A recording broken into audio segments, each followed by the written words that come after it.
Oke, kembali lagi di YouTube Gara-Gara Gary. Kali ini kita bakal ngebahas tentang foto pakai hati. Nah, ada yang bilang foto itu harus pakai hati. Ada yang bilang foto nggak perlu dipikir. Sekarang eranya digital. Ada juga yang bilang foto kan ntar bisa di crop, yang penting foto pakai lensa wide.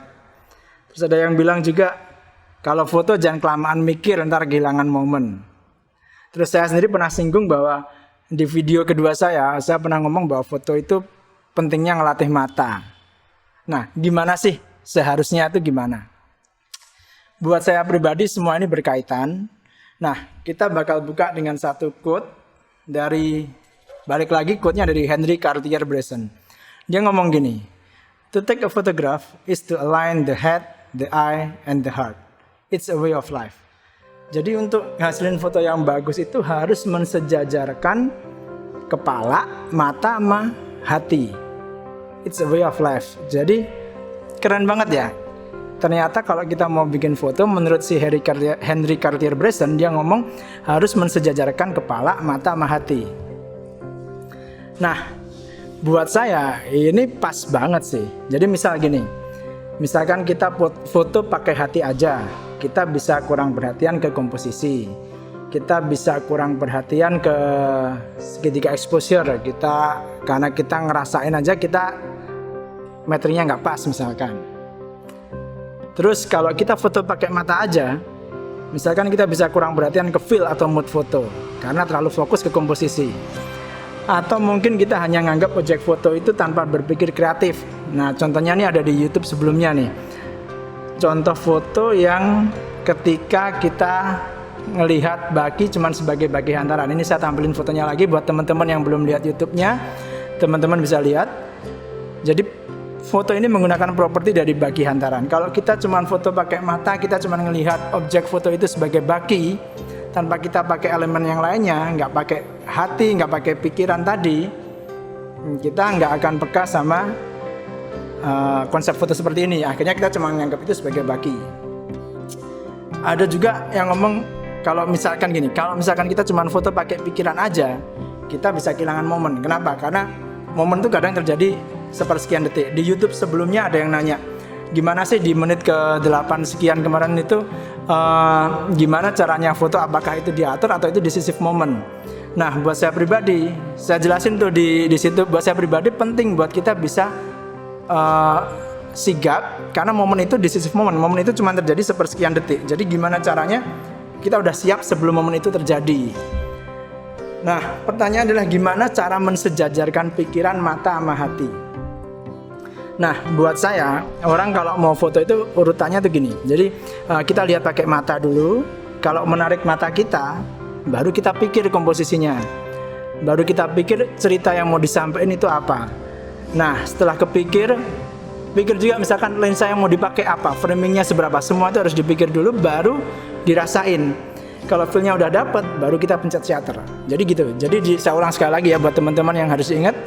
Pertama kita lihat dulu, kalau menarik mata kita, baru kita pikir komposisinya, framingnya, apa yang kita mau sampein, baru kita rasain. Momennya pas, kita rasa momennya pas, baru kita pencet shutter. Nah, itu harus dirasain, harus dilakuin berulang-ulang. Makanya kenapa ada orang ngomong, oh cinta pada pandangan pertama. Iya, emang kita ini orang visual. Jadi apa yang menarik mata kita itu kunci utamanya. Tapi jangan lupa ada elemen lain, kita harus mikir, kita harus rasain. Nah, mungkin teman-teman yang dengerin ini ada yang nanya, gimana cara mikir cerita yang mau disampaikan? Penting gak sih mikirin cerita yang mau disampaikan? Nah, itu penting banget, karena kalau teman-teman lihat di YouTube pertama saya, podcast pertama, saya pernah bilang bahwa fotografi itu membentuk persepsi. Jadi apa yang kita sampaikan, apa yang kita foto itu akan membentuk persepsi viewer. Jadi perlu nih kita pikirin, sebagai fotografer kita punya tanggung jawab untuk memikirkan apa yang akan bakal kita sampaikan supaya viewer kita sesuai dengan ide kita. Terus mungkin juga ada yang nanya kayak gini, gimana cara ngelakuin semua itu, proses tadi mensejajarkan mata, kepala, sama hati itu dalam momen yang cepat. Karena kita pasti kan nggak pengen kehilangan momen, tapi gimana caranya supaya proses itu bisa ngalir di kepala kita sebelum kita pencet shutter. Nah, intinya tuh harus latihan. Tadi saya sempat pernah singgung bahwa kita harus latihan, kita harus lakukan itu berulang kali. Ingat di contoh video sebelumnya tentang cara cepat bikin foto bagus, itu kalau saya bisa ngelakuin hal ini, saya yakin teman-teman semua juga bisa ngelakuin hal ini. Kita lihat contoh foto ya, tentang apa yang dimaksud mensejajarkan mata, hati, dan pikiran. Ya, foto ini adalah foto saya yang dapat award pertama kali dari International Wedding Competition. Jadi di sini, kok teman-teman lihat, ini adalah momen pemberkatan nikah di gereja. Nah, kalau kita cuman foto pakai mata aja, momen ini, hasil foto ini tidak kasat mata. Jadi ketika kita ngelihat pakai mata, nggak ada nih hal seperti ini, nggak ada. Kenapa? Karena saya pakai flash untuk bikin shadownya.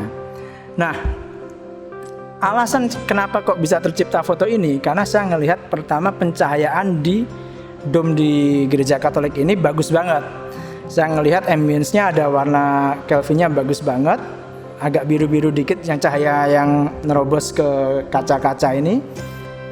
Nah, saya punya ide. Saya tahu kan kalau di wedding itu pasti ada prosesi buka veil ketika janji nikah. Jadi saya udah tahu, saya nanya posisinya berdiri di mana, saya udah tahu. Saya udah latihan nih. Jadi ceritanya saya udah latihan sebelum prosesi pernikahannya berjalan. Saya datang sebelumnya, saya minta asisten saya berdiri di tempat nanti couple-nya bakal buka veil. Lalu saya tes flashnya. Nah, kalau kita bisa mensejajarkan mata, hati sama pikiran, tercipta foto ini. Jadi ketika saya melihat, Kelvinnya bagus nih. Lalu saya tertarik kan, terus saya pikir nih masuk ke fase berikutnya. Saya pikir framingnya bakal seberapa, Kelvinnya bakal seberapa. Karena saya tadi bilang surroundingnya warnanya biru, saya kasih CTO di flash saya supaya komplementer. Cahaya ambience biru dengan couple-nya kena direct flash yang warna orange, kena CTO. Saya pikir juga tadi komposisi, pencahayaan, sama meternya saya pikir semua. Lalu masuk ke tahap berikutnya, hati dirasain. Momen apa ya yang paling pas ya? Saya nunggu momennya dia buka veilnya si cewek, baru saya jepret. Jadi sekali foto kita bisa dapat momen ini. Jadi kalau misalkan ini, tadi ada yang nanya gimana? Tadi ada pertanyaan gimana? Apakah penting buat kita mikirin cerita yang mau disampaikan? Apakah penting buat mikirin cerita yang mau disampaikan? Nah, kalau teman-teman lihat foto ini, udah kelihatan jelas bahwa foto ini adalah foto di pemberkatan nikah. Groom and bride lagi buka veil, disaksikan secara agama Katolik karena ada salib yang mensimbolkan bahwa ini di gereja. Nah, itu pentingnya mensejajarkan hati, mata, hati, dan pikiran. Terus contoh foto kedua. Foto kedua ini saya ambil di Jaisalmer di India. Nah, kalau kita lihat di foto ini sama nih. Pertama ketika saya lagi perlu angle tinggi, saya naik ke atas unta. Lalu saya ngelihat dari point of view saya, kok menarik juga ya. Untanya lagi nolah kanan, nolah kiri. Saya tunggu momen yang pas dia noleh ke couple. Cakep nih. Pertama ini menarik perhatian saya. Terus saya mikir framingnya bakal seperti apa ya, story yang mau disampaikan seperti apa ya. Nah, unta ini datang berdua. Terus saya bilang sama pawang untanya, boleh nggak taruh unta yang satu di kejauhan. Jadi saya cerita yang pengen saya sampaikan, ada manusia lagi pacaran, untanya jealous karena dia jauh-jauhan sama pasangannya.